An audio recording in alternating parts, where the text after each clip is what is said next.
옛날 아주 먼 옛날 호랑이가 담배를 피우다 그 연기에 콜록거리던 시절의 이야기입니다. 한양 도성 밖 밤이면 붉은 등불이 대낮처럼 환하게 밝혀지는 곳. 바로 웃음과 술과 노래가 흐르는 기방거리였지요. 그 중에서도 청월관이라 하면 조선 팔도에서 내로라 하는 한량들이 전 재산을 싸 짊어지고 와서라도 하룻밤 묵어가기를 청한다는 최고의 기방이었습니다. 비단 치마를 두른 기생들의 웃음소리가 은쟁반에 옥굿을 구르듯 청아하게 울려 퍼지고 고소한 기름, 냄새와 달큰한 술 냄새가 진동을 하는 그곳. 허나 빛이 밝으면 그림자도 짙은 법이라 했던가요. 그 화려한 청월관의 가장 깊고 어두운 부엌 구석에는 사람들의 시선조차 머물지 않는, 아니 머물러서는 안 될 것 같은 여인 하나가 살고 있었답니다. 그녀의 이름은 월향이었으나 사람들은 그녀를 곰보대기라 부르며 재수가 없다고 침을 뱉고 지나가기 일쑤였습니다. 태어날 때부터 얼굴 전체를 뒤덮은 검은 반점과 천연두를 알아 움푹 패인 자국들이 마치 곰보 자국처럼 흉측하게 남아있었기 때문이지요. 휴, 오늘도 달이 참 밝기도 하구나. 저 달님은 내 얼굴이 보이지도 않는지 야속하게도 참 고운 빛을 뿌려주는구나. 월양은 시커멓게 그을린 가마솥 뚜껑을 닦으며 부엌 창문 너머로 들려오는 가야금 소리에 귀를 기울였습니다. 그녀가 기생이면서도 손님 상에 술 한 잔 따르지 못하고 하루 종일 아궁이 불이나 떼고 설거지나 하는 신세가 된 것은 오로지 그 천한 얼굴 탓이었습니다. 하지만 겉모습이 추하다 하여 마음까지 추한 것은 아니었으니 그녀의 가슴 속에도 누구보다 뜨겁고 굵은 연정이 타오르고 있었는데 그 대상은 바로 당대 최고의 풍류객이라 불리는 김도령이었습니다. 김도령으로 말할 것 같으면 훤칠한 키에 옥골선풍의 외모를 지녀 그가 부채 한번 촥 펼치면 기생들의 숨이 턱 막힌다는 장안의 호남하였지요. 도련님, 오늘따라 유독 목소리가 좋으시네. 내 비록 이 꼴로 태어나 도련님 옷자락 한번 스치지 못하지만 먼발치서 그림자만 밟아도 여한이 없겠구나. 그날 밤도 청월관 안채에서는 김 도령을 위한 성대한 술판이 벌어지고 있었습니다. 흥에 겨운 장구 소리가 덩기덕 쿵덕 울리고 술잔 부딪히는 소리가 끊이질 않는 평화로운 밤이었습니다. 그런데 호사다마라 했던가요? 불행은 예고도 없이 도둑고양이처럼 살금살금 다가와 순식간에 발톱을 드러내는 법입니다. 건넌방에서 술에 취한 객 하나가 담뱃대를 잘못 털어 자짝 마른 창호지 문에 불똥이 튀고 만 것입니다. 불이야! 불이 났다! 사람 살려! 불이야! 순식간이었습니다. 작은 불씨 하나가 바람을 타고 춤을 추더니 낡은 목조 건물 기둥을 타고 뱀혀처럼 날름거리며 지붕까지 집어삼킨 것은 눈 깜짝할 새의 일이었습니다.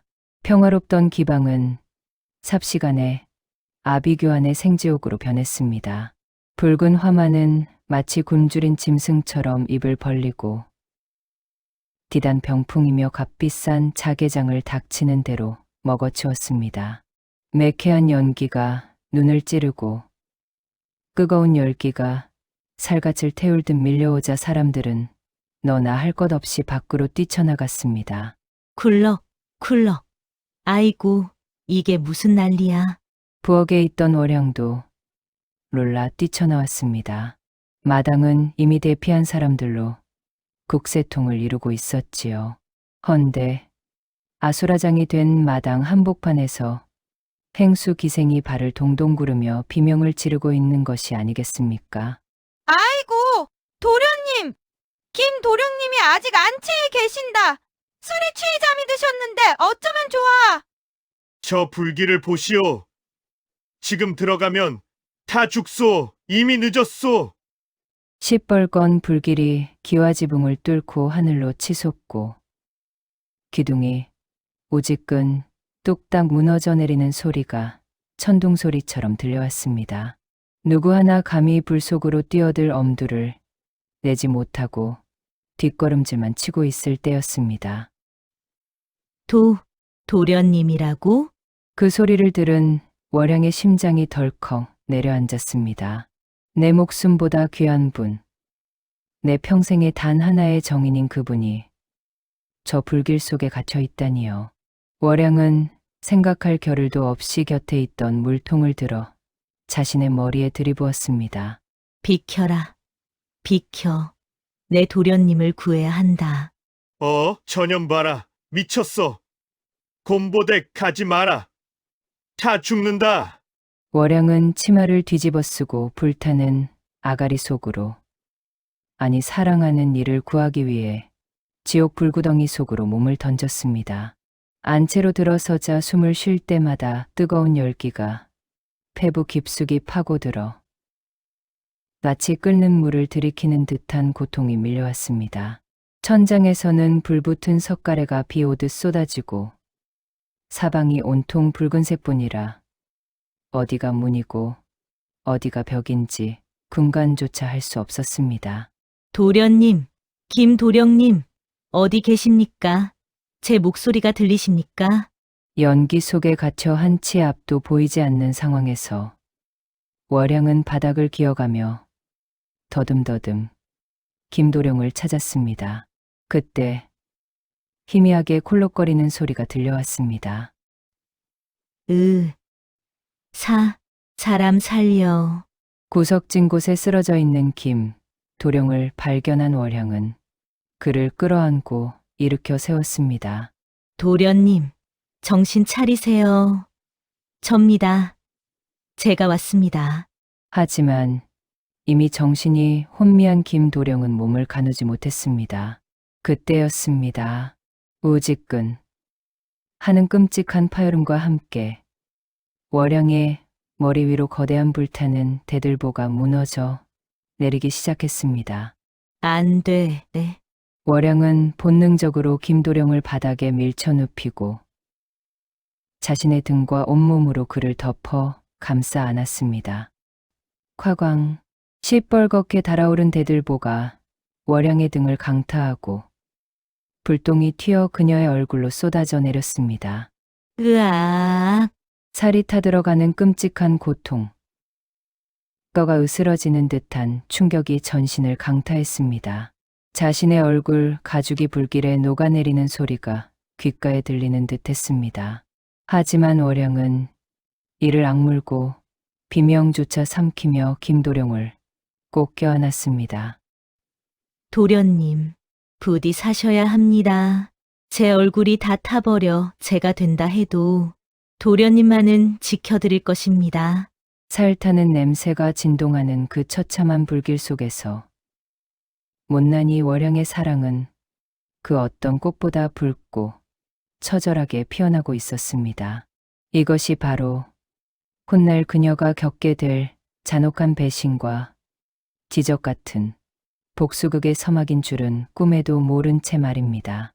밤새 미친 듯이 날뛰던 붉은 혓바닥, 그 화마가 모든 것을 집어삼키고 난 뒤의 새벽은 참혹하기 그지없었습니다. 화려했던 청월과는 온데간데 없고 시커멓게 타버린 기둥 몇 개만이 앙상한 뼈대처럼 남아 하늘을 찌르고 있었지요. 매캐한 제 냄새가 코를 찌르고 아직 다 꺼지지 않은 불씨들이 연기를 내뿜으며 치익 소리를 내고 있는 잿더미 속 그 아비규환의 한가운데 기적처럼 목숨을 건진 두 남녀가 쓰러져 있었습니다. 하나는 월양의 필사적인 보호 덕분에 머리카락 한 올 그슬리지 않고 멀쩡한 김도령이었고, 다른 하나는 사랑하는 이를 지키기 위해 자신의 온몸을 불쏘시개로 내던진 처참한 몰골의 월양이었습니다. 머리야. 아침 이슬이 내려앉을 무렵 김도령이 먼저 신음소리를 내며 정신을 차렸습니다. 그는 자신이 왜 이런 폐허 속에 누워 있는지 상황 파악이 되지 않아 어리둥절한 눈으로 주변을 두리번거렸지요. 이게 다 무슨 일이란 말인가? 기방이 다 타버렸단 말인가? 그때였습니다. 그의 발치에서 무언가 꿈틀거리는 검은 성체가 눈에 들어온 것은 도련님. 그것은 사람의 형상이라기보다는 꿀에 타담한 짐승의 사체에 가까웠습니다. 옷은 다 타버려 살갗에 눌러붙었고 대들보를 받아냈던 등은 차마 눈 뜨고 볼 수 없을 만큼 끔찍하게 문드러져 있었지요. 무엇보다 안 그래도 곰보 자국으로 성치 않았던 그녀의 얼굴은 화마가 핥히고 지나간 자국으로 인해 그야말로 괴물이라 불러도 할 말이 없을 지경이었습니다. 히, 김도령은 소스라치게 놀라 비명을 지르며 뒤로 나자빠졌습니다. 저것이 무엇이냐? 사람 살려! 여기 괴물이 있다! 그의 비명 소리에 불을 끄고 망연자실해 있던 사람들이 하나둘 모여들었습니다. 세상에, 저게 누구야? 곰부대가 아니야? 아이고, 맙소사! 산송장이 다 되었네, 그려. 쯔쯔쯔! 도련님, 무사하셔서 다행입니다. 월양은 찢어지는 듯한 고통을 참아내며 떨리는 손을 뻗어 김도령의 옷자락을 잡으려 했습니다. 그녀의 눈은 화기로 인해 퉁퉁 부어올랐지만 그 속에는 여전히 김도령을 향한 애처로운 연정이 담겨 있었지요. 에이, 저리 치워라. 이 더러운 것. 하지만 김도령은 월향의 손이 닿기도 전에 낯이 오물을 털어내듯 그녀의 손을 사정없이 쳐냈습니다. 어디서 감히 그 흉측한 손을 들이미느냐? 재수 없게. 도련님. 접니다. 월양입니다. 제가 도련님을 불 속에서 월양은 피가 섞인 목소리로 겨우겨우 자신이 그를 구했음을 알리려 했습니다. 하지만 김도령의 귀에는 그녀의 말이 들리지 않았습니다. 아니, 듣고 싶지 않았을 것입니다.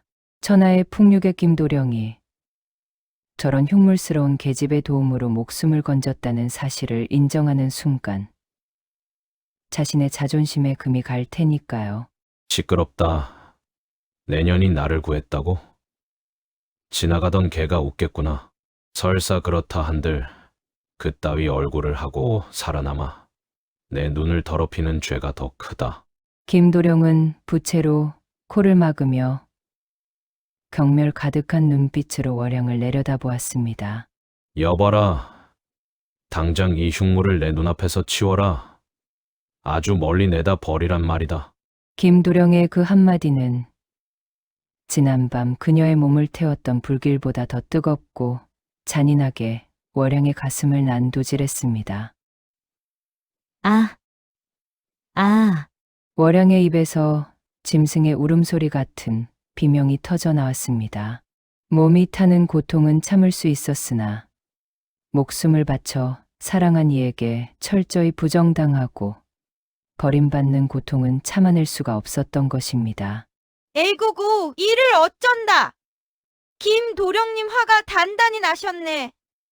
얘들아, 뭐하느냐? 전년 들어서 저기 뒷산 움막에라도 던져두거라! 행수 기생의 지시에 일꾼들이 다가와 쓰레기 치우듯 월양의 팔다리를 잡고 들어 올렸습니다.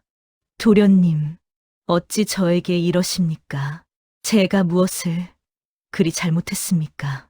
못난 얼굴로 태어난 것이, 당신을 사랑한 것이 이토록 죽을 죄란 말입니까? 월양은 짐짝처럼 들려나가며 멀어지는 김도령의 뒷모습을 바라보았습니다. 그는 옷에 묻은 재를 털어내며 기생들의 부축을 받고 유유히 사라지고 있었습니다. 단 한 번의 뒤돌아봄도 없이 말입니다. 뒷산 버려진 움막 차가운 바닥에 내동댕이 쳐진 월향. 그녀는 온몸의 화상으로 인한 고열과 극심한 통증 속에서 차라리 어젯밤 불 속에서 타 죽었더라면 좋았을 것이라 생각했습니다. 눈물조차 말라버린 그녀의 눈동자에 서서히 생기가 사라지고 죽음의 그림자가 들이우기 시작했습니다.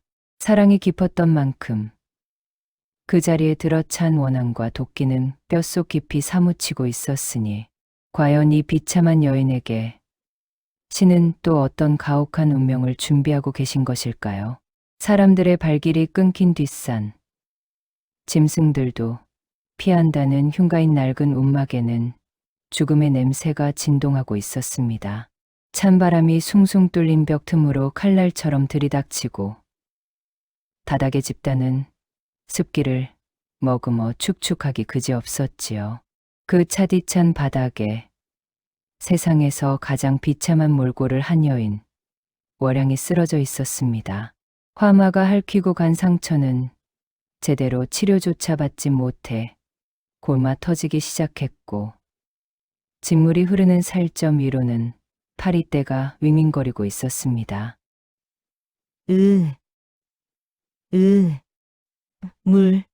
물 좀.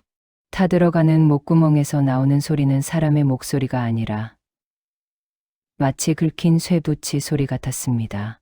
지난 며칠간 그녀가 먹은 것이라곤 밤새 내린 빗물 몇 방울과 그녀의 살을 파먹으려 달려드는 벌레들 뿐이었지요.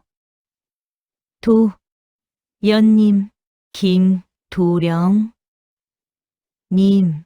흐려지는 의식 속에서도 그녀의 입술은 끊임없이 그 이름을 부르고 있었습니다. 하지만 그것은 더 이상 사랑의 속삭임이 아니었습니다. 처음 이곳에 버려졌을 때는 제발 살려달라는 애원이었으나 하루가 지나고 이틀이 지나며 그 마음은 시커먼 저주로 변해버린 지 오래였습니다. 나를 이렇게 만든 놈, 내 목숨을 바쳤건만 나를 쓰레기처럼 버린 놈. 월향의 퉁퉁 부은 눈에서 피눈물이 주르르 흘러내려 골문뺨을 적셨습니다. 내가 죽어서 귀신이 된다면 내 놈의 피를 빨아먹으리라. 내 놈의 뼈를 씹어먹으리라. 그녀의 가슴 속 깊은 곳, 단전에서부터 끓어오르는 원한의 기운이 움막 안을 서늘하게 채우고 있었습니다. 바로 그때였습니다. 스산한 바람 소리와 함께 굳게 닫혀있던 거정문이 스르르 열리며 누군가의 그림자가 움막 안으로 길게 드리워졌습니다. 어떤 놈이냐? 저승사자냐? 어서 나를 데려가거라. 월향은 죽을 힘을 다해 고개를 돌려 그림자를 바라보았습니다. 하지만 그곳에 서 있는 것은 저승사자가 아니라 허름한 장삼을 걸친 백발의 노승이었습니다. 쯧쯧쯧. 귀신 곡소리가 들려와 봤더니 산송장이 여기 있었구나. 노승은 코를 찌르는 악취에도 아랑곳하지 않고 성큼성큼 다가와 월향의 상태를 살폈습니다. 이런. 껍데기는 다 타버려 숯덩이가 되었으나 그 안에 품은 도끼는 산 하나를 다 태우고도 남겠어. 누구시오? 나를 조롱하러 온 것이오. 조롱이라니. 내 비록 지나가는 과객이나 억울하게 죽어가는 꼴을 참아두고 볼 수 없어 들렀을 뿐이다. 노승은 품에서 작은 호리병을 꺼내 월향의 입가에 들이댔습니다. 자, 마시거라. 당장 숨이 끊어지는 것을 막아줄 약이다. 월향은 본능적으로 입을 벌려 쓴 약물을 받아 삼켰습니다. 그러자 신기하게도 불타는 듯했던 오장육부의 고통이 씻은 듯이 가라앉는 것이 아니겠습니까? 살고 싶으냐? 노승의 갑작스러운 물음에 월향의 눈이 번쩍 뜨였습니다. 살아서 무엇하겠습니까? 이 흉측한 꼴로 사람들 돌팔매질이나 당할 것을. 허면 복수하고 싶으냐? 복수. 그 단어 하나가 꺼져가던 월향의 심장에 다시금 불을 지폈습니다. 내 놈을 짐승처럼 버린 그 사내에게 네가 겪은 이 고통을 똑같이 돌려주고 싶지 않으냐 이 말이다. 하고 싶습니다.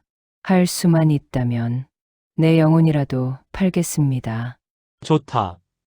내 너에게 제안을 하나 하지. 노승의 눈빛이 묘하게 번뜩였습니다.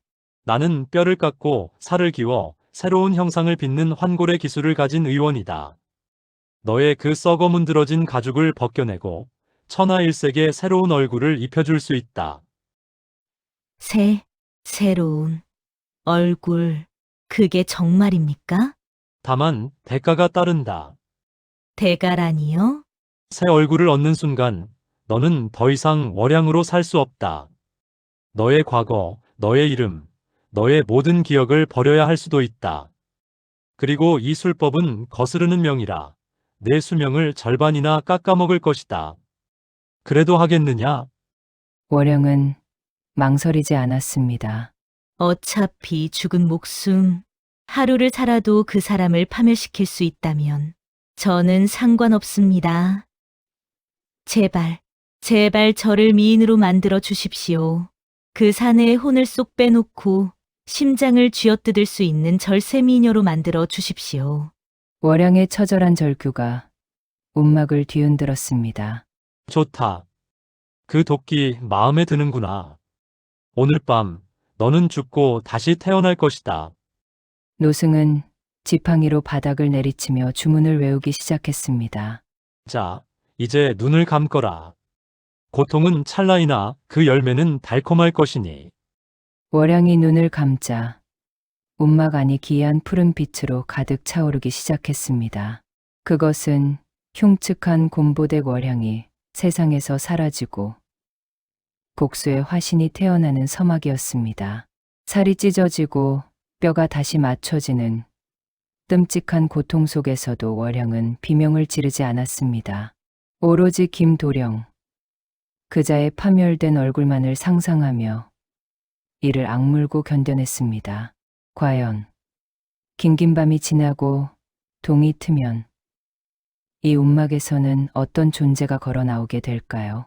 길고 길었던 고통의 밤이 지나고 움막에 찢어진 문틈 사이로 희부연 새벽빛이 스며들기 시작했습니다. 지난밤 산이 떠나갈 듯한 비명과 뼈가 으스러지는 소리가 가득했던 그곳은 이제 무서울 정도로 고요한 정적만이 감돌고 있었지요. 아침 새들이 지저귀는 소리에 집단 위에 쓰러져 있던 여인이 천천히 눈을 떴습니다. 내가 살아있는 것인가? 그녀는 습관처럼 자신의 얼굴로 손을 가져갔습니다. 헌데 이게 어찌 된 일입니까? 불에 타 울퉁불퉁하고 직물이 흐르던 끔찍한 감촉은 온데간데 없고 마치 잘 빚은 도자기처럼 매끄럽고 도드라운 살결이 손끝에 닿는 것이 아니겠습니까? 이게 내 피부란 말인가?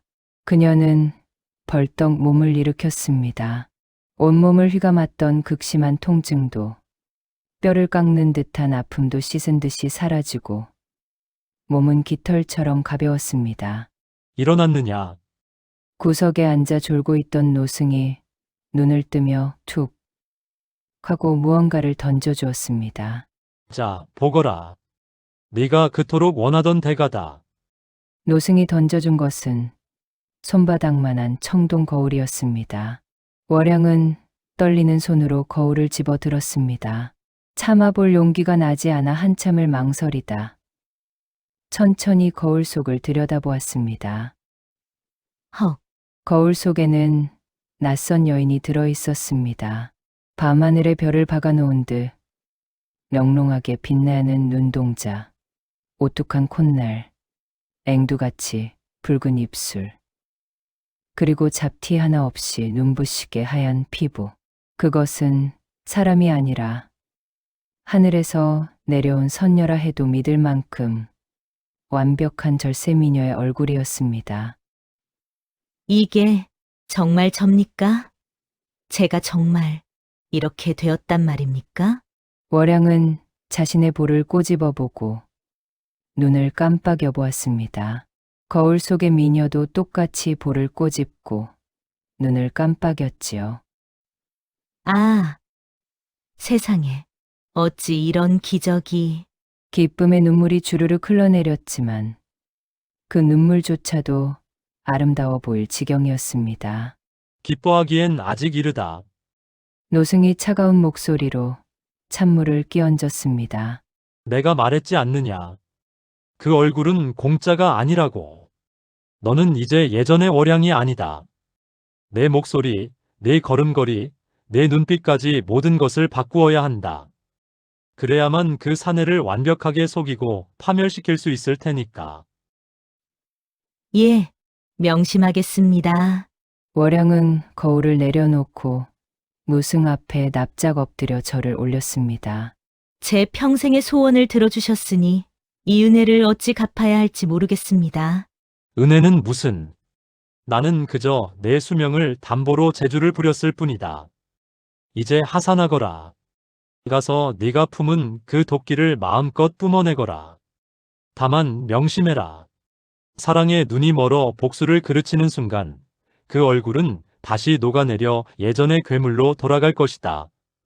걱정 마십시오. 제 심장에 남은 것은 사랑이 아니라 시커멓게 타버린 재뿐입니다. 월양은 자리에서 일어났습니다. 누더기 옷을 걸치고 있었지만 그녀가 서 있는 자태는 마치 고귀한 왕비처럼 위엄이 서려 있었습니다. 그녀는 움막 밖으로 나갔습니다. 따스한 햇살이 그녀의 새로운 얼굴을 비추자 지나가던 산새들도 넋을 잃고 쳐다볼 만큼 문부신 광채가 뿜어져 나왔습니다. 김도령, 기다려라. 내가 다시 돌아갈 것이다. 내가 그토록 혐오하며 내다 버린 내가 그토록 탐하는 껍데기를 쓰고 내 앞에 설 것이다. 내 놈이 내 치마 폭에 얼굴을 묻고 사랑을 구걸하게 만들 것이다. 그리고 가장 행복한 순간에 나를 버린 대가를 치르게 해주마. 그녀의 입가에 서늘하고도 매혹적인 미소가 번졌습니다. 그것은 마치 피를 머금고 피어난 붉은 꽃, 적화와도 같았습니다. 이제 세상은 죽은 줄 알았던 곰보댁 월양이 아닌 한영 바닥을 뒤흔들 절세의 기생, 외화의 등장을 목격하게 될 것입니다. 복수의 칼날을 품은 나비가 드디어 날개를 펼치고 화려한 비상을 시작한 것입니다. 며칠 후 한영 도성의 육조거리는 여느 때와 다름없이 북적이고 있었습니다. 갓을 쓴 선비들, 물건을 파는 장사치들, 장을 보러 나온 아낙네들로 발디딜 틈이 없었지요. 헌데 그 소란스럽던 거리가 갑자기 찬물을 끼얹은 듯 조용해지기 시작했습니다. 마치 약속이라도 한 듯 사람들의 시선이 거리 입구 쪽으로 쏠렸기 때문입니다. 저 여인 좀 보게. 세상에, 사람이여 귀신이여? 어쩜 저리 고울 수가 있단 말인가? 사람들 사이를 가르고 걸어오는 한 여인. 붉은 비단 치마를 살랑거리며 걷는 자태가 마치 구름 위를 걷는 듯하고 하얀 얼굴에 박힌 눈동자는 가을 호수처럼 깊고 서늘하여 한 번 마주치면 영혼을 빼앗길 것만 같았습니다. 그녀가 바로 다시 태어난 월향. 아니, 이제는 기생 매화매화였습니다. 호호, 다들 넋이 나갔구나. 예전엔 내 얼굴에 침을 뱉고 피하던 것들이 껍데기 하나 바뀌었다고 침을 흘리며 쳐다보는 꼴이라니. 매화는 속으로 코웃음을 치며 두 채로 입가를 가렸습니다. 그녀가 살짝 눈웃음을 치자 지게를 지고 가던 짐꾼이 다리에 힘이 풀려 주저앉고 점잖은 체하던 양반들도 가끈을 떨어뜨리며 헛기침을 해댔습니다. 저 여인은 어느 댁 규수란 말인가? 내 평생 저토록 아름다운 여인은 처음 보네. 규수가 아니라 기생인 듯하이. 저기 옷차림을 보게나. 기생이라고? 허면 오늘 밤 내 전 재산을 털어서라도 저 여인을 만나야겠네. 그녀가 지나가는 길마다 탄성과 한숨이 뽀집처럼 흩날렸습니다. 매화는 그 시선들을 즐기며 한양에서 가장 크고 화려하다는 기방, 명월관으로 향했습니다. 불타 없어진 청월관 대신 새롭게 떠오른 최고의 유흥가였지요. 명월관 앞에 도착하자 기방의 행수기생이 거선발로 뛰어나왔습니다. 아이고, 이게 누구십니까? 소문이 자자하던 그 절세미녀가 제 발로 찾아와 주시다니요. 내 재주를 팔러 왔소. 나를 받아주겠소. 받아주다 마다요. 아가씨 같은 분이 우리 식구가 된다면 임금님도 거를 비우고 달려오실 겁니다. 그날부터 한양 바닥에는 매화라는 이름이 들불처럼 번져나갔습니다.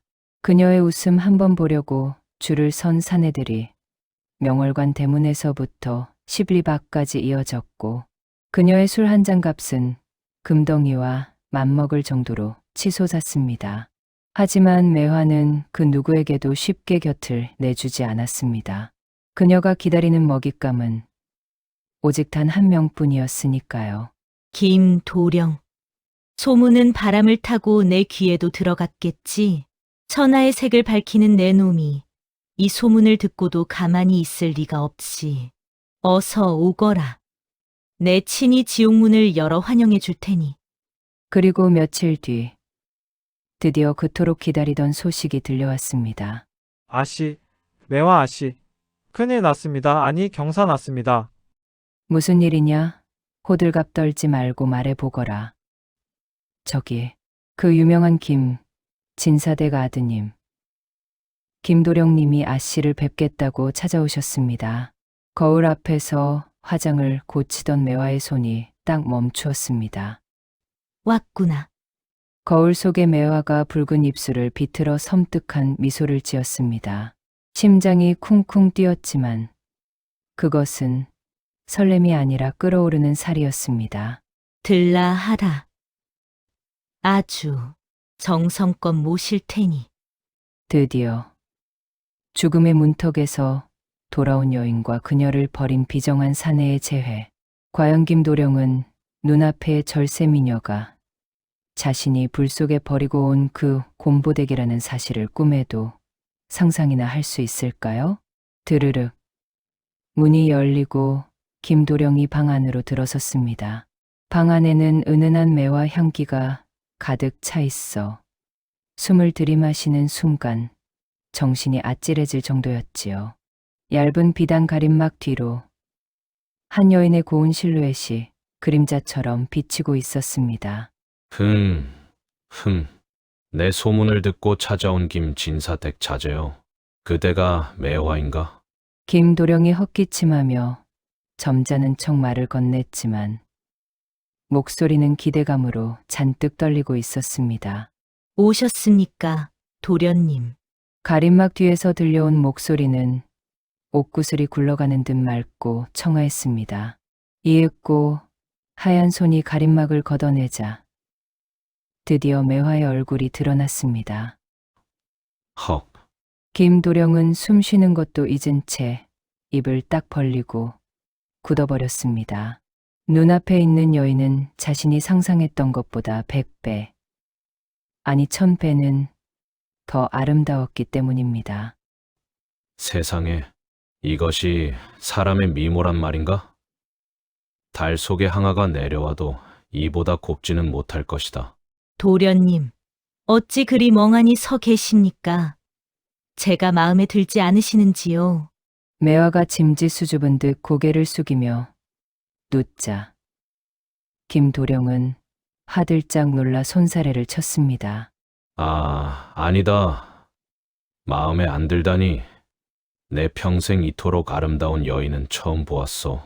내 눈이 멀어버린 줄 알았소. 너무나 눈이 부셔서 말이오. 허허허.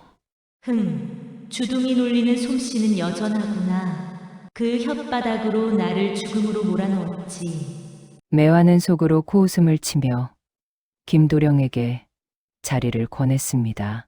누추한 곳까지 오시느라 고생하셨습니다. 이리 앉으시지요. 김도령은 홀린 듯 다가와 매화의 맞은편에 앉았습니다. 그의 시선은 매화의 얼굴에서 한치도 떨어질 줄을 몰랐습니다. 매화는 옥으로 만든 술병을 들어 김도령의 잔에 술을 따랐습니다. 쪼르륵. 맑은 술이 차오르는 소리가 강 안의 정막을 채웠습니다. 한 잔 드시지요. 도련님을 위해 특별히 빚은 술입니다. 고맙소, 고맙소. 그대가 주는 술이라면 사약이라도 달게 마실 것이오. 김도령은 술잔을 단숨에 비워냈습니다. 하지만 그 술이 정말로 그를 파멸로 이끌 독배라는 사실은 꿈에도 모른 채 말입니다. 캬, 술맛 한번 기가 막히구나. 헌데 낭자는 어찌하여 이제야 한양에 나타난 것이오? 진작 나타났더라면 내 매일같이 문지방이 닳도록 드나들었을 것을. 호우, 인연이 닿지 않아 그랬던 것이겠지요. 헌데 도련님, 매화가 묘한 눈빛으로 김도령을 빤히 바라보았습니다. 제가 듣자 하니 도련님은 풍류를 즐기시어 따르는 여인이 많다 하던데 혹 정의는 없으신지요? 김도령의 눈썹이 꿈틀했습니다. 순간 그의 머릿속에 불길 속에 버리고 온 월향의 얼굴이 스쳐 지나갔지만 그는 1초의 망설임도 없이 고개를 저었습니다. 정인이라니 당치 않소. 나는 아직 임자를 만나지 못해 홀로 지내는 신세라오. 정말입니까? 예전에 깊이 정을 통하던 여인도 없었습니까? 에이, 없다마다. 내 맹세코 낭자처럼 내 마음을 흔든 여인은 태어나서 처음이오. 그렇군요. 매화의 손이 찻상 아래서 부들부들 떨렸습니다. 치마폭을 꽉 쥐어 손톱이 살을 파고들 정도였지요. 거짓말쟁이, 비겁한 짐승 같은 놈. 나를 위해 죽겠다던 맹세는 어디 가고 내 존재 자체를 지워버렸구나. 좋다. 내가 기억하지 못한다면 내가 뼛속 깊이 새겨주마. 어머, 도련님, 잔이 비었습니다. 한 잔 더 하시지요. 매화는 끓어오르는 분노를 억누르며 세상에서 가장 달콤한 미소를 지어 보였습니다. 오냐. 오늘 밤은 취하고 싶구나. 너의 그 향기에 취하고 술에 취하고 싶어. 밤이 깊어갈수록 김도령은 매화의 치마폭 속으로 점점 더 깊이 빠져들어갔습니다. 거미줄에 걸린 나비처럼 옴짝달싹할 수 없는 죽음의 덫에 걸려든 것입니다. 그날 이후 김도령은 하루가 멀다 하고 명월관 문턱이 닳도록 드나들었습니다. 해가 중천에 뜨기도 전에 달려와서 달이 기울 때까지 매화의 치마폭을 붙들고 늘어졌지요. 하지만 매화는 요지부동 철옹성 같았습니다. 천하의 김도령이 무릎을 꿇고 애원해도 그저 차가운 미소만 지을 뿐 곁을 내주지 않았습니다. 낭자, 도대체 무엇이 문제요? 내 마음을 이리도 몰라준단 말이오? 김도령이 애가 타서 발을 동동 구르자 매화가 콧방귀를 뀌며 입을 열었습니다. 도련님, 말로만 하는 사랑은 지나가는 개도 짖을 수 있습니다. 저는 제 가치를 알아주는 분께만 마음을 엽니다. 같이 말만 하시오. 내 무엇이든 해다 바치리다. 이때다 싶어 매화가 미끼를 던졌습니다. 저기 저 아랫마을 최부자 댁마님은 서방님께 호랑이 가죽을 선물 받았다던데. 제 방은 너무 추워서 밤마다 살이 떨리네요. 호랑이 가죽. 그까짓 거 당장 구해오리다.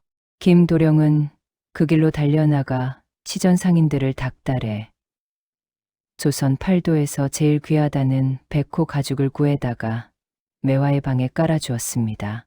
며칠 뒤 매화가 또다시 한숨을 푹 쉬었습니다. 에휴, 옆방 춘심이는 이번에 청나라에서 들어온 비단으로 옷을 해입었다는데 저는 입고 나갈 옷이 없어 바깥 구경도 못하겠네요. 비단. 내 당장 비단 장수를 통째로 불러오리다. 김도령은 집안의 곳간을 열어 비단을 산더미처럼 사들였습니다. 하지만 매화의 욕심은 밑빠진 독과 같아서 채워도 끝이 없었습니다. 도련님, 이 비녀는 너무 무거워서 목이 아프네요. 금으로 된 가벼운 것이 좋은데. 도련님, 술맛이 왜 이리습니까? 천년 묵은 산삼주 정도는 돼야 목이 넘어갈 텐데. 산호비녀, 호박놀이개, 사양노루 배꼽, 매화가 입만 뻥긋하면 김도령은 도깨비 방망이 뚝딱 하듯 모든 것을 대령했습니다. 도련님, 이제 곳간이 텅 비었습니다. 더 이상 내다 팔 곡식이 없습니다요. 집안의 재산을 관리하던 늙은 하인이 울며 불며 매달렸지만 김도령의 귀에는 이미 마구니가 씌어 있었습니다. 시끄럽다. 곡식이 없으면 논을 팔면 될 것 아니냐.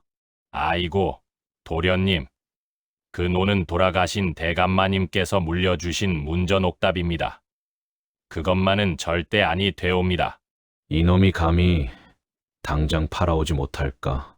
김도령은 하인의 뺨을 후려치고 기어이 조상대대로 내려오던 알짜배기 땅 문서까지 손을 댔습니다. 그 돈으로 매화에게 줄 금가락지를 사고 옷간지를 사고 비단신을 샀습니다.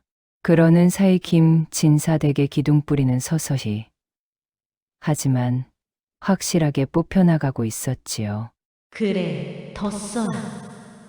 더 가져와라.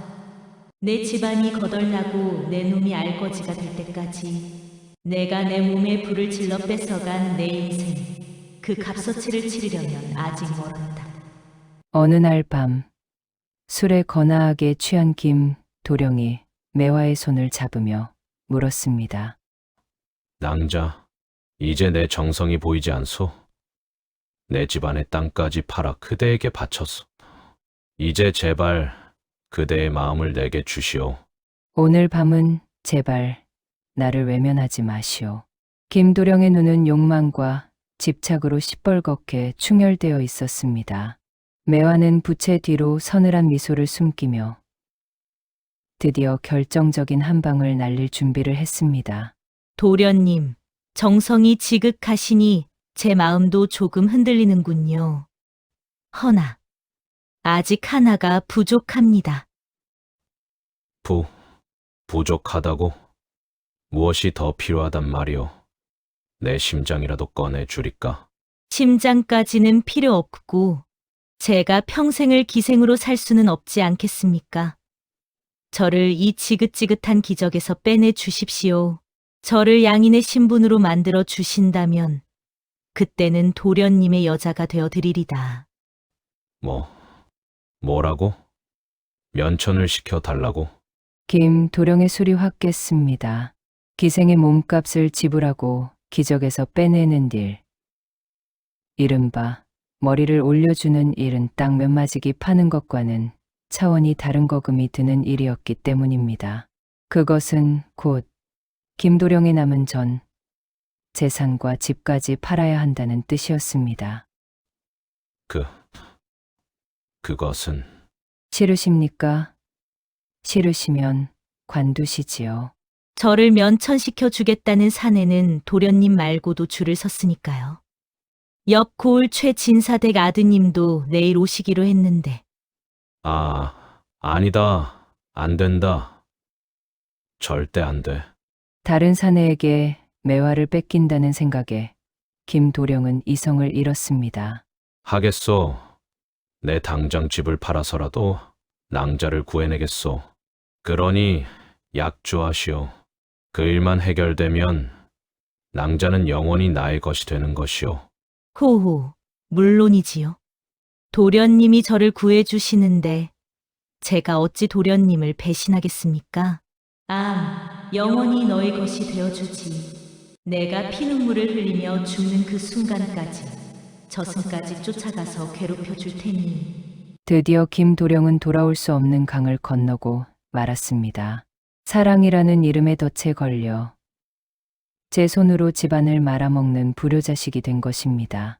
결국 김진사댁 대문짝에 매매라는 방이 붙는 참변이 일어나고야 말았습니다. 조상대대로 물려내려온 99칸짜리 대저택이 한양의 거상 박씨에게 헐값으로 넘어가는 비통한 날이었지요. 집안의 늙은 하인들이 대성통곡을 하며 김도령의 바짓가랑이를 잡고 늘어졌으나 이미 세계의 눈이 멀고 욕망에 귀가 막힌 그에게는 아무런 소용이 없었습니다. 그는 조상님들의 위패가 모셔진 사당이 헐리는 꼴을 보고도 눈 하나 깜짝하지 않고 오로지 집을 판 돈이 든 전대만을 챙겨뒤도 돌아보지 않고 대문을 박차고 나갔습니다. 텅 빈 대청마루에는 주인을 잃은 스산한 바람만이 맴돌고 낯이 집안의 몰락을 슬퍼하듯 기와지붕 위에서는 까마귀 떼만이 불길하게 울어대고 있었습니다. 돈꾸러미를 품에 안은 김도령은 숨이 턱 끝까지 차오르는 줄도 모르고 명월관을 향해 내달렸습니다. 그의 머릿속에는 오직 매화라는 여인과 함께할 장밋빛 미래, 그 헛된 망상만이 가득 차 있었기 때문입니다. 방문을 박차고 들어선 김도령은 매화의 앞에 돈꾸러미와 피 같은 집문서를 와르르 쏟아부으며 세상을 다 가진 듯한 표정으로 외쳤습니다. 자, 보시오. 내 전 재산이오. 이것으로 낭자의 몸값을 치르고도 남을 것이오. 매화는 탁자 위에 산처럼 쌓인 은전과 낡은 문서들을 차가운 눈으로 내려다보았습니다.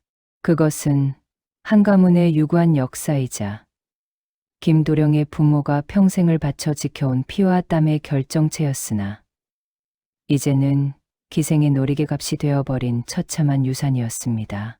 매화는 속으로 쾌재를 불렀습니다. 자신을 불 속에 버리고 간 그 비정한 대가가 이제야 비로소 그 무게를 드러내기 시작했기 때문입니다. 그녀는 끓어오르는 조소를 감추고 짐짓 감격에 겨운 듯한 표정으로 김도령의 두 손을 맞잡았습니다. 도련님, 정말 해내셨군요. 도련님이야말로 진정한 사내 대장부이십니다. 매화의 칭찬 한마디에 김도령은 입이 귀에 걸려 당장이라도 짐을 싸서 나가자며 호들갑을 떨어댔습니다. 허나 매화는 교태 섞인 몸짓으로 그를 진정시키며 파멸을 위한 마지막 덫을 놓았습니다. 급할수록 돌아가라 했습니다. 사흘 뒤 보름달이 뜨는 밤, 이곳에서 세상 가장 화려한 혼례를 올립시다. 사흘이라는 시간이 천년처럼 길게 느껴졌으나 이미 매화의 꼭두각시가 된 김도령은 그저 고개를 끄덕일 수밖에 없었습니다.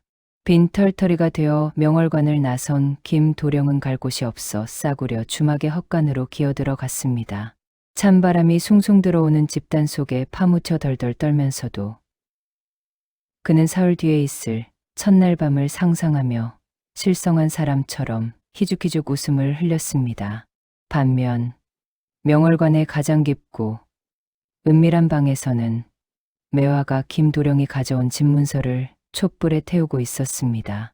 활활 타오르는 불꽃은 낯이 그녀가 겪었던 그날의 화마처럼 붉고 뜨거웠으며 재가 되어 사라지는 문서는 곧 닥쳐올 김도령의 운명을 예고하는 듯했습니다.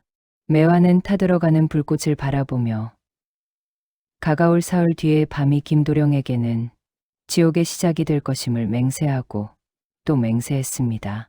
약속한 사흘이 흐르는 동안 김도령의 시간과 매화의 시간은 전혀 다른 속도로 흐르고 있었습니다.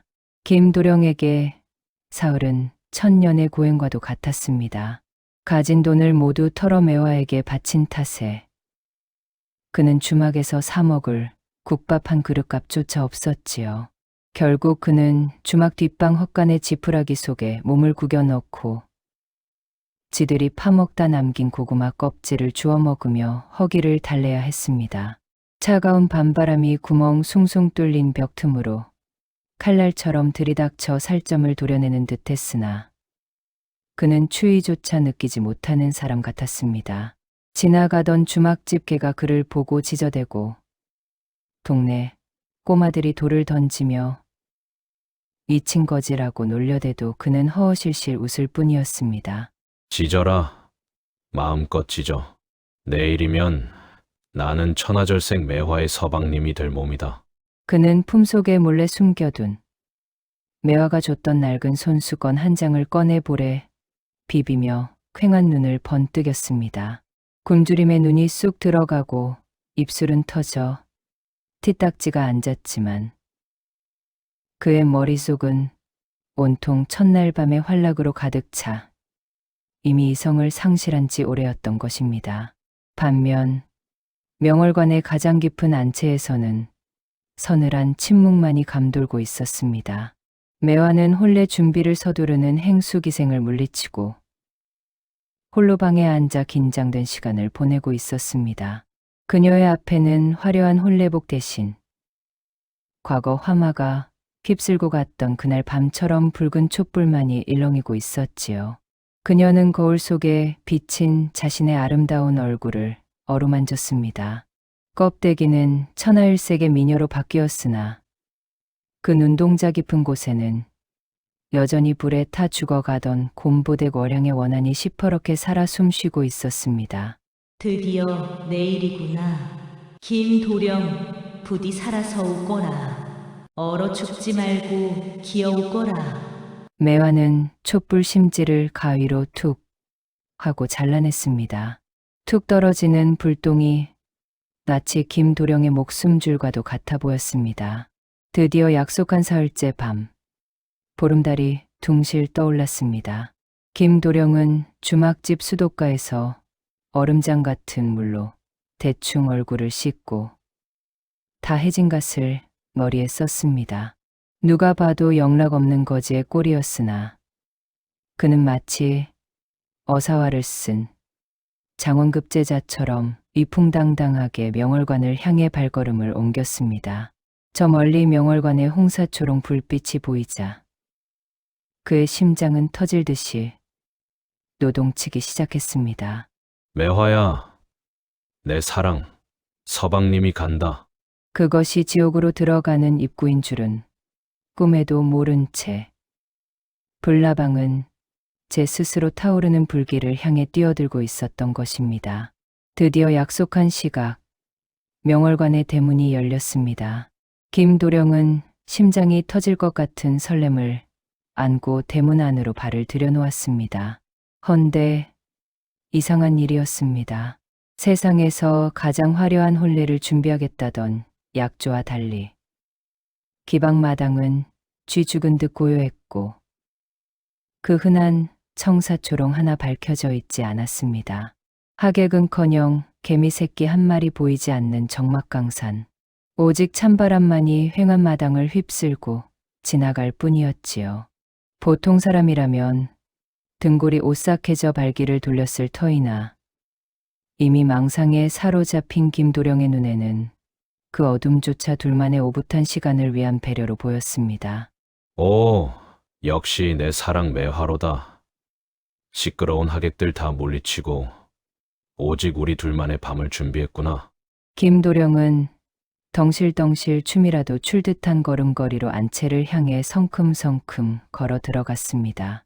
긴 복도를 지나 매화의 방문 앞에 다다르자 문틈으로 희미한 촛불 빛이 새어나오고 있었습니다. 그는 떨리는 손으로 문고리를 잡고 조심스럽게 문을 열었습니다. 낭자, 서방님이 왔소. 문이 열리자 방 안의 풍경이 드러났습니다. 헌데 그 모습이 참으로 기괴하기 짝이 없었습니다. 방 안에는 온통 하얀 천이 드리워져 있었고 혼례상 위에는 붉은 대추나 밤 대신 향로와 정화수 한 그릇만이 덩그러니 놓여 있었기 때문입니다. 그것은 누가 봐도 혼례상이 아니라 죽은 사람을 모시는 제사상에 가까웠습니다. 그리고 그 상 너머에는 머리를 산발하고 하얀 소복을 입은 매화가 촛불처럼 위태롭게 앉아 있었습니다. 하지만 눈에 콩깍지가 씌어도 단단히 씌인 김도령은 그 소복마저 문부신 혼례복으로 착각하고 감탄을 쏟아냈습니다. 아, 눈이 부시오. 오늘따라 낭자의 자태가 선녀보다 더 곱구려. 오셨습니까, 도련님? 매화의 목소리는 지옥에서 불어오는 바람처럼 차갑고 건조했습니다. 그녀는 천천히 고개를 들어 김도령을 바라보았습니다. 그 눈빛에는 더 이상 교태도 웃음도 없었습니다. 오로지 먹잇감을 앞에 둔 맹수의 살기만이 번뜩이고 있었지요. 이리 와 앉으세요. 당신을 위해 준비한 마지막, 아니, 첫 술상을 받아야지요. 김도령은 침을 꼴깍 삼키며 상 앞에 털썩 주저앉았습니다. 거짓골을 한 신랑과 소복을 입은 신부, 축복 대신 저주가, 사랑 대신 사리가 가득 찬 이 기막힌 혼례식이 드디어 시작된 것입니다. 자, 술을 받으세요. 매화가 옥색 병을 기울이자 굵은 술이 콸콸 쏟아져 나왔습니다. 촛불에 비친 그 술 빛깔은 마치 갓 잡아 올린 짐승의 피처럼 검붉고 끈적해 보였습니다. 고맙소, 낭자. 내 이 술을 마시고 낭자와 백년해로 하리다. 김도령은 그 잔이 자신의 명주를 끊어놓을 독배인 줄도 모르고 단숨에 입안으로 털어 넣었습니다. 캬, 좋다. 술 맛이 아주 꿀맛이로구나.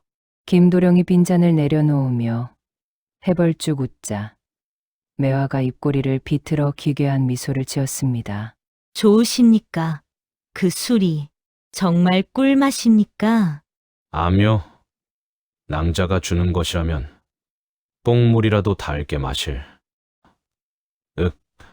말을 잇던 김도령의 표정이 순식간에 일그러졌습니다. 뱃속에서부터 무언가 뜨거운 것이 치밀어 오르고 눈앞이 빙글빙글 돌기 시작했기 때문입니다. 어라? 갑자기 왜 이리? 어지럽지? 취하신 겁니다. 도련님, 당신의 욕망에 취하고, 당신의 죄악에 취하고, 그리고 이제 곧 닥쳐올 공포에 취하신 겁니다. 매화가 천천히 자리에서 일어났습니다.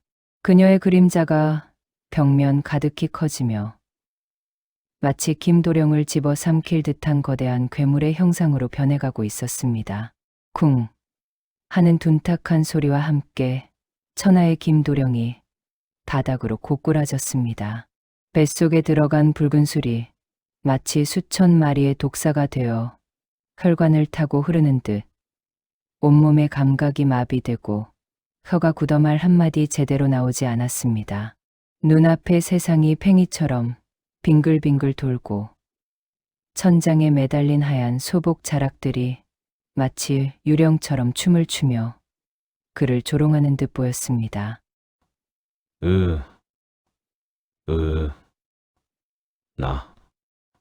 낭자, 이게 무슨... 김도령은 지푸라기라도 잡는 심정으로 바닥을 기어 매화의 치마자락을 붙잡으려 했습니다.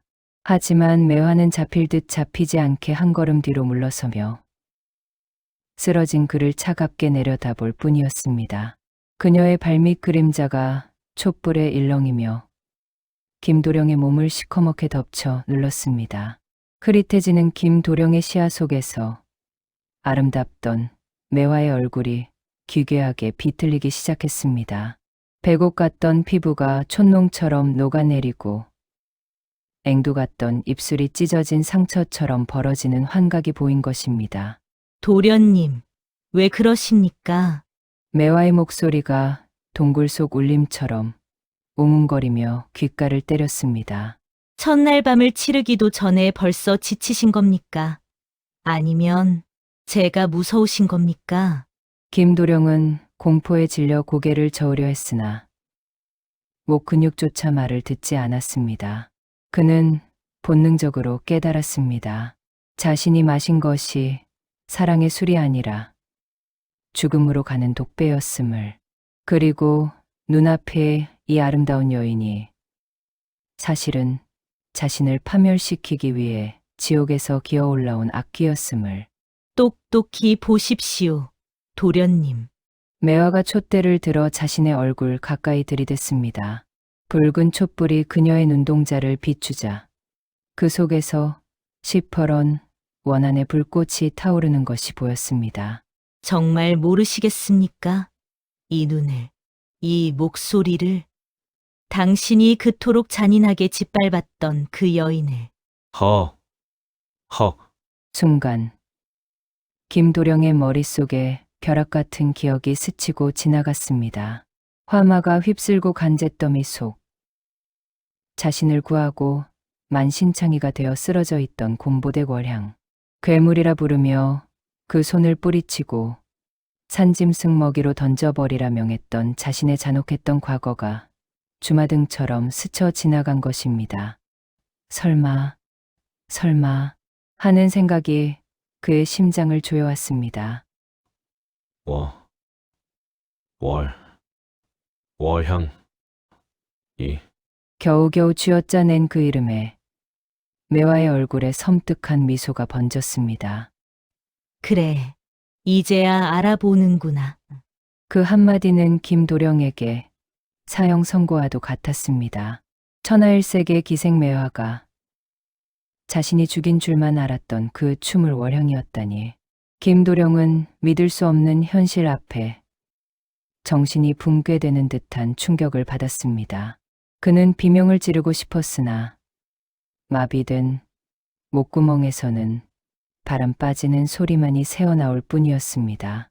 매화, 아니 월향은 바닥에 널브러진 김도령의 곁으로 가까와 쪼그려 앉았습니다. 그리고는 마비되어 움직이지 못하는 그의 뺨을 얼음장처럼 차가운 손으로 어루만졌습니다. 내 사랑하는 서방님, 내가 지옥 불구덩이 속에서 얼마나 당신을 기다렸는지 아십니까? 그녀의 손길이 닿는 곳마다 소름이 돋고 살이 에이는 듯한 공포가 밀려왔습니다. 이제 김도령에게 남은 것은 이 복수의 화신이 내리는 처절한 심판뿐이었습니다. 움직일 수 없는 김도령의 동공이 지진이라도 난 듯 심하게 흔들렸습니다. 그의 눈앞에 있는 여인은 분명 천하절색 매화였으나 그의 뇌리 속에는 불에 타 문드러진 괴물 월향의 형상이 겹쳐져 그를 옥죄어 오고 있었기 때문입니다. 월향은 바들바들 떨고 있는 김도령의 귓가에 입술을 가져갔습니다. 그녀의 숨결은 향기로웠으나 그 속에 담긴 말들은 독사보다 더 맹독을 품고 있었습니다. 도련님, 기억나십니까? 그날 밤, 제가 당신을 안고 불길을 막아낼 때, 제 등 가죽이 타들어가고 뼈가 녹아내릴 때, 저는 오로지 당신을 살려야겠다는 생각뿐이었습니다. 그녀의 목소리는 낮고 차분했지만 그 안에는 억겁의 시간을 건너온 한이 서려 있어 듣는 이의 뼈를 시리게 했습니다. 김도령은 터져나오는 비명을 속으로 삼키며 제발 이 악몽이 끝나기만을 빌고 또 빌었습니다. 허나 월향의 심판은 이제 막 시작되었을 뿐이었습니다. 헌데, 당신은 깨어나자마자 뭐라 하셨습니까? 괴물, 더러운 것, 치워버려라? 월향의 손톱이 김도령의 비단 옷을 뚫고 그의 살갗을 파고들었습니다. 뚝 하고 맺힌 핏방울이 그녀의 하얀 소복 위로 붉게 번져갔습니다. 당신이 나를 쓰레기처럼 내다 버린 그날, 비싼 움막에서 나는 죽었습니다. 사랑의 눈이 멀었던 멍청한 년은 죽고, 오로지 당신을 죽이기 위해 지옥에서 살아 돌아온 악귀만이 남았지요. 그녀는 품속에서 작은 거울 하나를 꺼내 김도령의 눈앞에 들이댔습니다. 거울 속에 비친 김도령의 모습은 처참하기 그지없었습니다. 공포에 질려 입이 돌아가고 눈물 콧물로 범벅이 된 채 바닥을 기는 꼴이 마치 그가 그토록 경멸했던 괴물의 형상과 다를 바가 없었지요. 보십시오. 지금 괴물은 누구입니까? 화상을 입은 나입니까? 아니면 욕망의 눈이 멀어 집안을 말아먹고 제 발로 사지로 기어 들어온 당신입니까? 김도령은 거울 속에 자신을 보며 절망했습니다. 99칸 기와집의 주인이었던 호남아는 온데간데 없고 욕심에 찌든 추악한 짐승 한 마리만이 그곳에 있었기 때문입니다. 그는 그제야 깨달았습니다. 매화가 뺏은 것은 자신의 재산만이 아니라 자신의 영혼과 인간으로서의 존엄까지 철저하게 파괴했음을.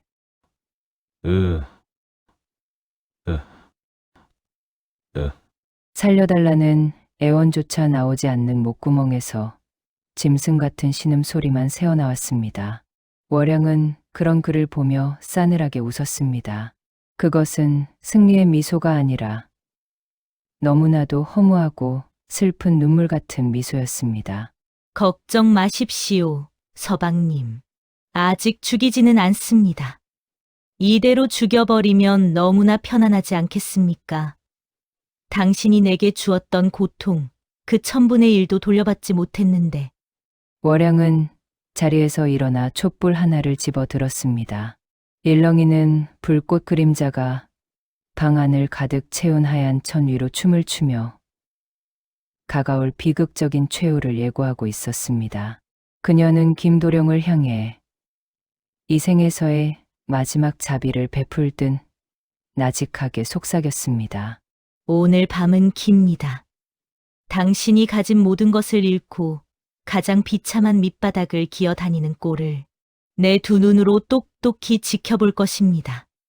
잔혹했던 복수의 밤이 지나고 야속하게도 밝은 해가 떠올랐습니다. 명월관의 육중한 대문이 삐걱거리며 열리더니 덩치 큰 사내들이 무언가를 질질 끌고 나왔습니다. 그것은 짐짝도 아니고 죽은 짐승도 아니었습니다. 바로 어젯밤까지만 해도 새신랑이라며 으스대던 김도령이었습니다. 에이, 무겁기는 더럽게 무겁네. 이복에 저기 시궁창 옆에다 던져버려. 사내들은 김도령을 거리에 내동댕이 쳤습니다. 흙바닥에 처박힌 김도령은 비명조차 지르지 못했습니다. 지난밤 마신 독주가 그의 혀를 굳게 하고 사지의 신경을 마비시켜 버렸기 때문입니다. 그가 낼 수 있는 소리라고는 목구멍에서 끓어오르는 짐승 같은 그르렁거림 뿐이었습니다. 그는 어떻게든 일어나 보려 발버둥 쳤으나 팔다리는 제멋대로 뒤틀려 꺾일 뿐 말을 듣지 않았습니다. 침을 질질 흘리며 바닥을 기는 꼴은 영락없이 그가 그토록 혐오했던 괴물의 모습 그 자체였습니다. 아침 장을 보러 나온 사람들이 하나둘 모여들어 그를 구경하기 시작했습니다. 찌찌, 저게 누구야? 그 대단하다던 김진사댁 아들 아니야? 꼴 좋다. 희생 치마폭에 쌓여 집안을 말아먹더니 결국 저 신세가 되었구먼. 아이고 더러워라. 저기 흉한 꼴 좀 보게. 병이라도 오물라, 태. 사람들이 던지는 비웃음과 멸시의 시선이 화살처럼 날아와 그의 심장에 꽂혔습니다. 김도령은 수치심에 죽고만 싶었습니다. 차라리 누군가 돌을 던져 자신의 숨통을 끊어주기를 바랐습니다. 그때였습니다. 따가운 시선을 피해 고개를 쳐박고 있던 김도령의 눈에 2층 난간에 서 있는 누군가가 들어왔습니다. 눈부신 아침 햇살을 등지고 서 있는 여인. 매화였습니다. 그녀는 흐트러짐 없는 고고한 자태로 바닥을 기는 벌레 같은 김도령을 내려다보고 있었습니다. 매화야, 월양아, 제발. 김도령은 뒤틀린 손을 뻗어 그녀를 향해 허공을 휘저었습니다. 그러나 매화의 눈빛은 겨울 호수처럼 차갑기만 했습니다. 그녀는 김도령과 눈이 마주치자 아주 천천히 그리고 잔인하게 입꼬리를 올렸습니다. 잘 가시오, 서방님. 입 밖으로 내지는 않았으나 그녀의 눈빛은 분명 그렇게 말하고 있었습니다. 이내 매화는 미련 없다는 듯 횡몸을 돌려 강 안으로 사라져 버렸습니다. 쾅 하고 닫힌 방문 소리가 김도령에게는 저승문이 닫히는 소리처럼 들렸습니다. 그아, 그아, 절망에 빠진 김도령이 피를 토하듯 절규했습니다. 하지만 그의 목소리는 웅성거리는 사람들의 소음에 묻혀 허공으로 흩어질 뿐이었습니다. 이제 그에게 남은 것은 평생을 불구의 몸으로 거리를 떠돌며 사람들의 손가락질을 받아야 하는 가혹한 형벌뿐이었습니다. 자신이 뿌린 씨앗이 이토록 끔찍한 열매가 되어 돌아올 줄은 꿈에도 몰랐을 테지요. 하늘의 그물은 넓고 넓어 성긴 듯하지만 결코 악인을 놓치는 법이 없다는 옛말이 하나 틀린 것이 없었습니다. 김도령이 처참하게 끌려나간 뒤 명월관의 방 안에는 다시 무거운 정적이 찾아왔습니다. 매화는 창가에 기대어 김도령이 버려진 거리를 한참이나 내려다보았습니다. 평생을 바쳐 원했던 복수가 끝난 순간이었으나 가슴 속에 차오르는 것은 통쾌함이 아니라 텅 빈 동굴 같은 허무함 뿐이었습니다. 타오르던 도끼가 빠져나간 자리에 시리도록 차가운 바람만이 숭숭 불어오고 있었지요. 하, 끝났구나. 그녀의 긴 한숨이 허공에 흩어졌습니다. 그때였습니다. 쿵 하고 심장이 내려앉는 듯한 통증이 가슴을 강타했습니다. 매화는 비틀거리며 가슴을 움켜쥐었습니다. 올 것이 온 것입니다. 노승이 말했던 데가 수명을 깎아 얻어낸 거짓된 미모의 유통기한이 닿은 것이지요. 그녀는 힘겹게 몸을 이끌고 거울 앞에 앉았습니다. 거울 속에 비친 천하절색의 미녀 매화의 얼굴이 서서히 흐려지기 시작했습니다. 피부가 투명해지더니 마치 안개처럼 희미하게 변해가는 것이 아니겠습니까? 그래, 내 자리는 여기가 아니었지. 곰보댁 월향도 기생매화도 이제 모두 사라질 시간이구나. 그녀는 죽음이 두렵지 않았습니다. 오히려 이 지긋지긋한 운명의 굴레에서 벗어날 수 있다는 사실에 안도감이 밀려왔습니다.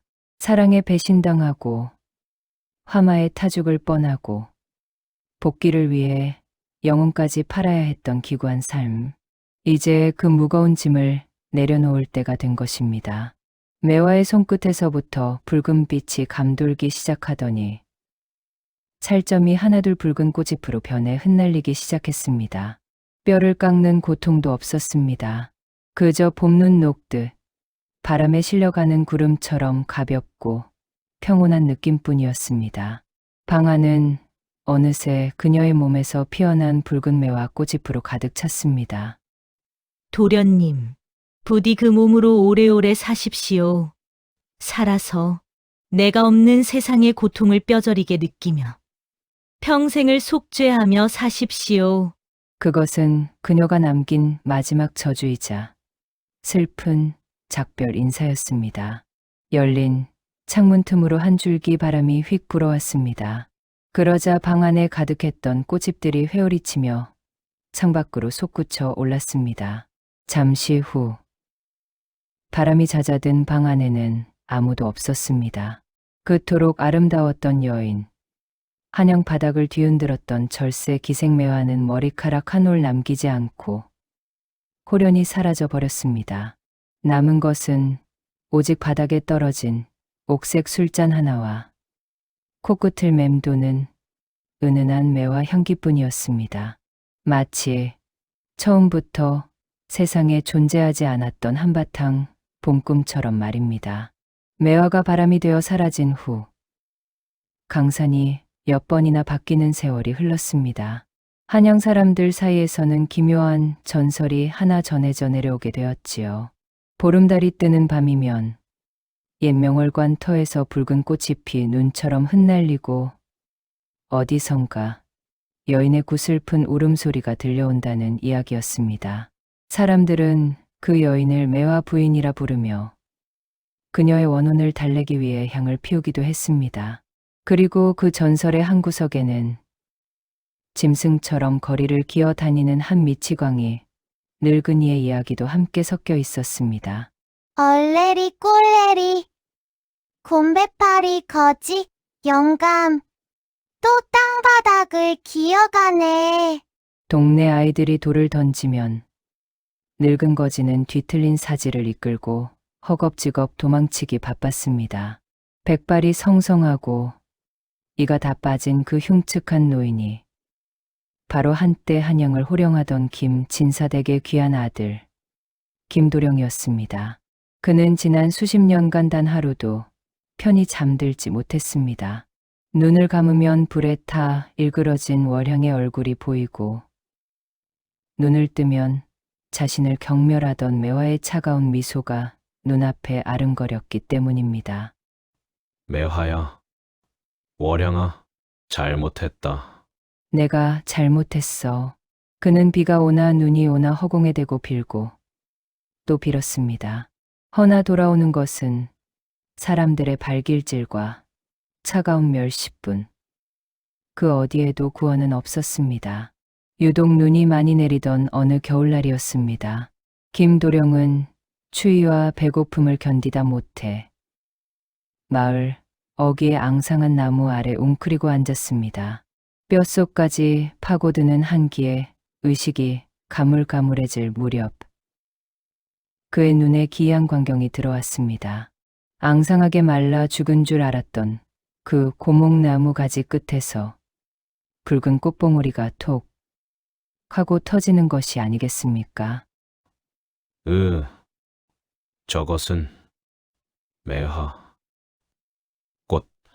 눈보라 속에서 피어난 붉은 매화꽃. 그것은 그가 평생을 찾아 헤매던 그녀의 입술색과 똑같았습니다. 김도령은 굳어가는 손을 뻗어 그 꽃을 잡으려 했습니다. 낭자, 나를 데리러 온 것이오? 춥소. 너무 춥고 외롭소. 이제 그만 나를 용서해 주시오. 그의 눈가에서 흐른 눈물이 볼을 타고 내려오다 그대로 얼어붙었습니다.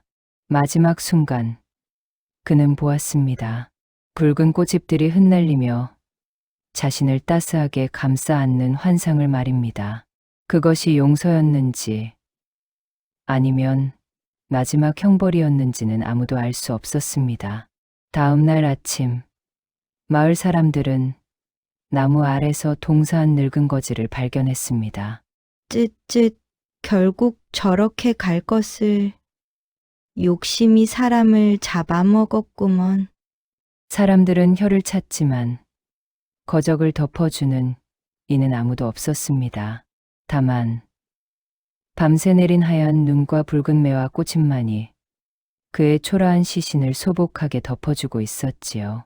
사랑을 배신한 대가로 모든 것을 잃은 사내와 사랑을 위해 악귀가 될 수밖에 없었던 여인의 슬픈 이야기는 그렇게 눈 속에 묻혔습니다.